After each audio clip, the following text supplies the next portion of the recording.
తిరుమల తిరుపతి దేవస్థానంలో అన్ని విభాగాలలో కూడా ఇటీవల పదవీ విరమణ చేసేసి వెళ్ళిపోతున్నారండి ఉద్యోగస్తులంతా. ఈరోజు అవుట్ గోయింగ్ ఎక్కువైపోయింది, ఇన్కమింగ్ తక్కువైపోయింది. నేను పదే పదే టీటీడీ ధర్మకర్తల మండలికి, అదేవిధంగా టీటీడీ ఉన్నతాధికారులకి, రాష్ట్ర ప్రభుత్వానికి విజ్ఞప్తి చేస్తున్నా, లేఖ కూడా రాశానండి. కొత్తగా టీటీడీలో ఉద్యోగ నియామకాల కోసం నోటిఫికేషన్ ఇవ్వండి.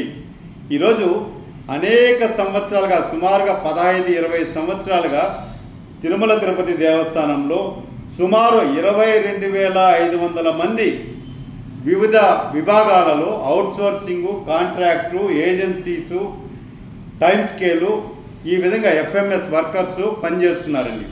అందులో ప్రధానంగా SLSMC corporation, Sri Lakshmi Srinivasa men power కార్పొరేషన్లో 3,800 మంది పనిచేస్తున్నారండి.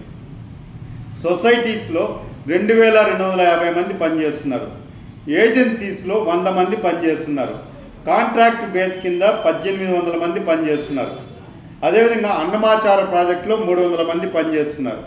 టైమ్ స్కేల్ కింద 200 మంది పనిచేస్తున్నారు.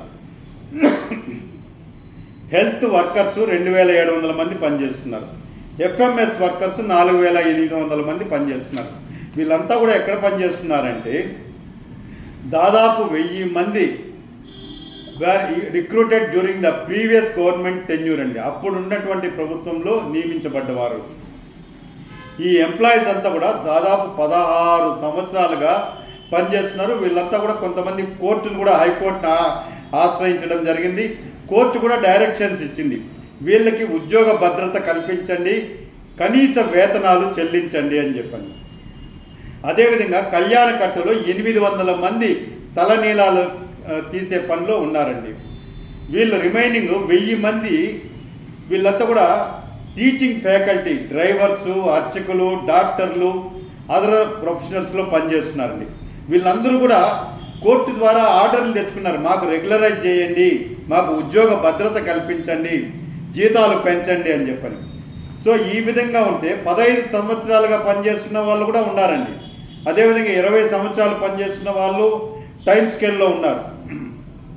వీళ్ళందరికీ కూడా ఈరోజు 15,000 జీతం కొంతమందికి చెల్లిస్తున్నారండి.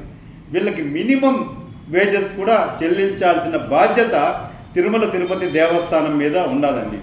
ఎందుకంటే ఈరోజు చాలీచాలని జీతాలతో ఈరోజు అనేక సంవత్సరాలుగా వివిధ విభాగాల్లో పనిచేస్తున్నటువంటి ఉద్యోగస్తులు ఈరోజు తమ బిడ్డల్ని ఉన్నత చదువుల కోసము, శుభకార్యాలకు ఆ జీతాలు చాలకుండా అప్పుల పాలైపోతున్నారు.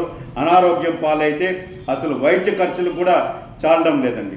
కాబట్టి రాబోయే టీటీడీ ధర్మకర్తల మండలి సమావేశంలో ఇవన్నీ కూడా టీటీడీ అధికారుల దగ్గర ఉన్నటువంటి జాబితా అండి. దీన్ని బోర్డు సభ్యులు పరిగణలోకి తీసుకొని రాబోయే సమావేశంలో చర్చించి ఫస్ట్ ఉద్యోగ నియామకాల మీద దృష్టి పెట్టండి. ఈరోజు ఇంజనీరింగ్లో దాదాపు మొన్న కూడా టీటీడీ చీఫ్ ఇంజనీర్ గారు రిటైర్ అయిపోయారు, ఇంకొకరికి ఇన్ఛార్జ్ ఇచ్చారు. అదేవిధంగా కీలక విభాగాల ఏదైతే ఉన్నాయో వాటన్నిటిలో కూడా ఈరోజు ఇన్ఛార్జీలు పరిపాలనలో టీటీడీ కొనసాగుతూ ఉంది. ఒక్కొక్క సంస్థలో 4 ఇన్ఛార్జీలు ఉన్నారండి. ఈరోజు రెగ్యులర్ స్టాఫ్ లేకపోవడంతో టీటీడీ దేవాలయాలు కూడా డిప్యూటీ వాళ్ళు కానీ, ఏఈఓలు కానీ, సూపరింటెండెంట్లు కానీ ఒకరు చేయాల్సిన పని ఈరోజు 4 దేవాలయాలని ఒకరే మెయింటైన్ చేస్తున్నారు. దీనివల్ల ఏదన్నా జరగరాంది జరిగిందంటే అది టీటీడీ ప్రతిష్టకు భంగం వాటిల్లే ప్రమాదం ఉంది. కాబట్టి దయచేసి టీటీడీ ఉద్యోగ నియామకాల మీద ఒక పక్క నిరుద్యోగ యువత అల్లాడిపోతున్నారు, ఉన్నత చదువులు చదివి ఉద్యోగ అవకాశాలు లేకుండా. ప్రెసిడెన్షియల్ ఆర్డర్ ప్రకారం 75% రాయలసీమ పరిసర ప్రాంతాల్లో, తిరుపతిలో ఉన్నటువంటి స్థానికులకు ఉద్యోగ అవకాశాలు కల్పించే విధంగా, అదేవిధంగా ఎన్నో కాలంగా పనిచేస్తున్నటువంటి ఉద్యోగస్తులు సిమ్స్లో కానీ, టీటీడీలో కానీ చాలా సంవత్సరాలుగా పనిచేస్తున్నారు. వాళ్ళని భర్తీ చేసి తర్వాత మీరు వెంటనే కొత్త నోటిఫికేషన్ ఇవ్వండి, లేదా ఇప్పుడున్న వారిని రెగ్యులరైజ్ చేసుకోండి.